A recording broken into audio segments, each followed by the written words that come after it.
The story begins in a time long after the fall of the Tower of Babel, nearly 250 years later, in the southern part of Mesopotamia.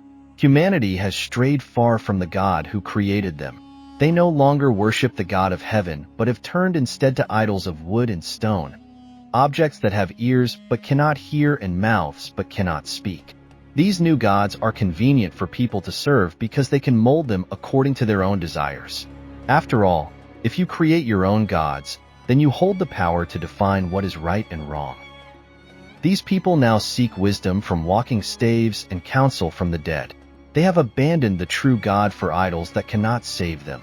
Their hearts are darkened, and they speak in strange ways, with their communication clouded in bitterness and confusion.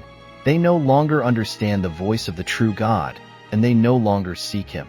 However, 140 miles southwest of the ruins of Babel, a man named Terah has just had his first son, Abram, whose name means exalted father.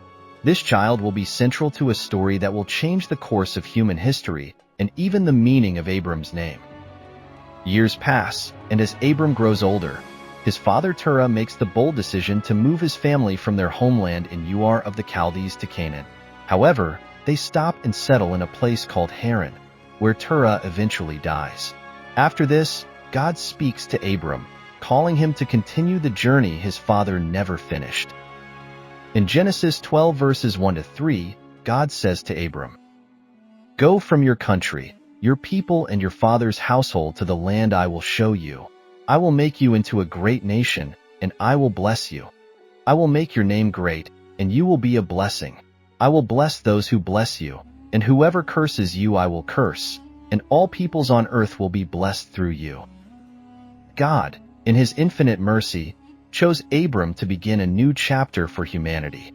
Abram, at 75 years old, takes his wife Sarai, his nephew Lot, and all their possessions, and they set out for the land of Canaan.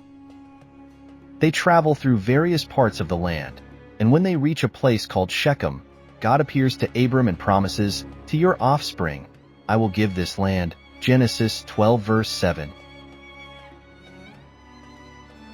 In response, Abram builds an altar to the Lord. As Abram continues to travel, he encounters hardships. There is a severe famine in the land, which leads Abram to make the questionable decision to flee to Egypt. As they approach Egypt, Abram tells Sarai to pretend she is his sister because he fears the Egyptians will kill him to take her. Sarai's beauty attracts the attention of Pharaoh, who takes her into his palace, believing she is Abram's sister.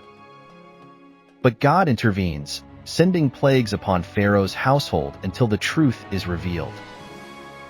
Pharaoh sends Abram and Sarai away, along with many riches. Abram and Lot eventually separate due to their growing wealth, with Lot settling near the sinful cities of Sodom and Gomorrah and Abram remaining in the land of Canaan. However, Lot's choice leads to trouble when he is captured during a war between several kings. Abram, demonstrating great bravery, gathers 318 trained men and rescues Lot from captivity, defeating the powerful kings in the process. After the victory, Abram meets a mysterious figure named Melchizedek, the king of Salem and a priest of God Most High. Melchizedek blesses Abram, and Abram gives him a tenth of everything he owns. Genesis 14 verses 18-20.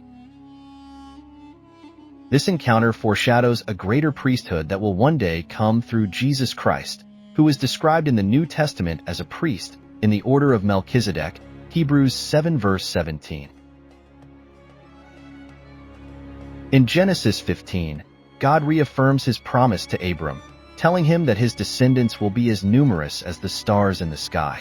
Abram believes God, and it was credited to him as righteousness. Genesis 15 verse 6. This moment marks a significant turning point in Abram's relationship with God, as his faith is counted as righteousness.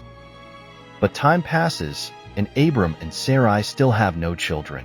Sarai, doubting the promise, suggests that Abram have a child with her servant Hagar. Abram agrees, and Hagar gives birth to a son named Ishmael. However, this is not the child of promise.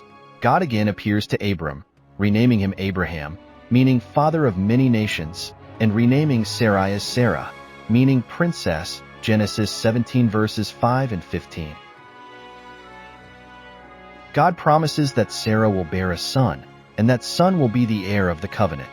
In Genesis 18, God visits Abraham and Sarah, confirming that Sarah will indeed give birth to a son within the year, despite her old age.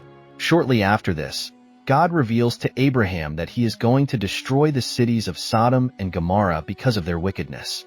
Abraham, knowing that his nephew Lot lives in Sodom, pleads with God to spare the city if even 10 righteous people can be found there.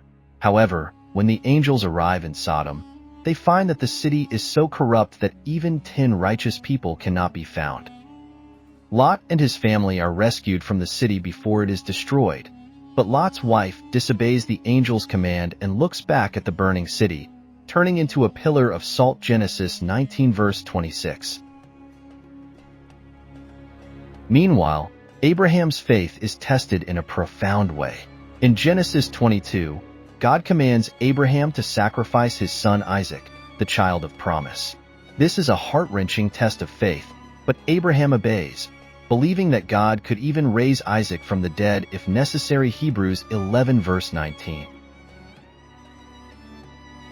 At the last moment, as Abraham raises the knife to sacrifice his son, an angel of the Lord stops him, and a ram is provided as a substitute. This event is a powerful foreshadowing of the sacrifice of Jesus Christ, the Lamb of God, who would one day die in the place of humanity. In Genesis 22 verse 14, Abraham names the place, "The Lord will provide," and it is said, "On the mountain of the Lord it will be provided." This signifies not only God's provision in sparing Isaac, but also his future provision of salvation through Christ. Abraham's story is one of faith, failures, and the incredible mercy of God. Despite his mistakes, Abraham is remembered as a man of great faith, and through him, God's plan for redemption begins to unfold. The promise that all peoples on earth will be blessed through you, Genesis 12 verse 3, finds its ultimate fulfillment in Jesus Christ, a descendant of Abraham, who brings salvation to the world. Abraham's journey of faith is a powerful reminder that God's plans are greater than our understanding, and that his mercy and grace are always at work, even in our moments of doubt. If you found this video enjoyable, please consider liking and sharing it. Additionally, subscribing to this channel will ensure that you receive more updates in the future. Thank you.